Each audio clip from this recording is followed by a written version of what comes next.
own life, I used to be a very prideful person. Very prideful, very arrogant. All of us have dealt with it to some degree, I'm sure.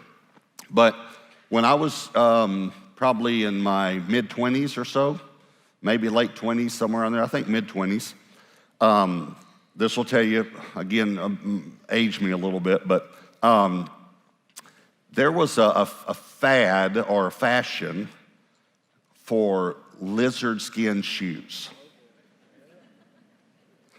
See, some of you just got age too, because some of you should have went, really? I didn't know that, but you lived through it. All right, so it was like if you could afford lizard skin shoes, that was a sign to everybody that you were successful. And so I remember thinking, I wish I could, but I can't. There's no way, Well, fortunately, I had this friend that bought some lizard skin shoes that were too tight for him. So he gave them to me. I started wearing those lizard skin shoes everywhere.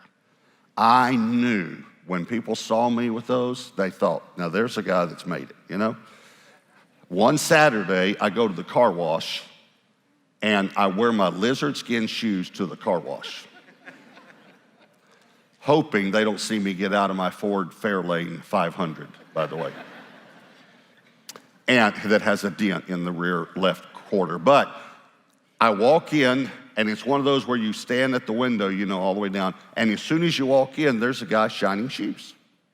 And so I think, I'm gonna get my shoes shined and let everybody see how nice my shoes are, So the guy shines my shoes, and then I start walking down this long line where everyone is standing at the window. Everyone is standing at the window watching the cars go through, and when I would walk by, they would turn and immediately look down at my shoes.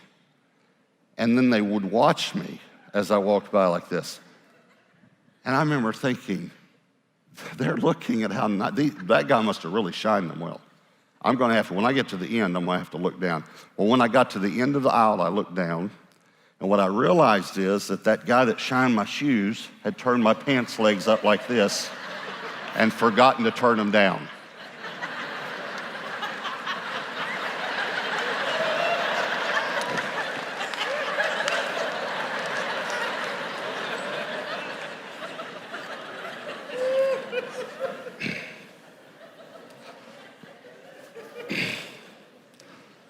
I could make a whole nother point here that pride looks silly, doesn't it?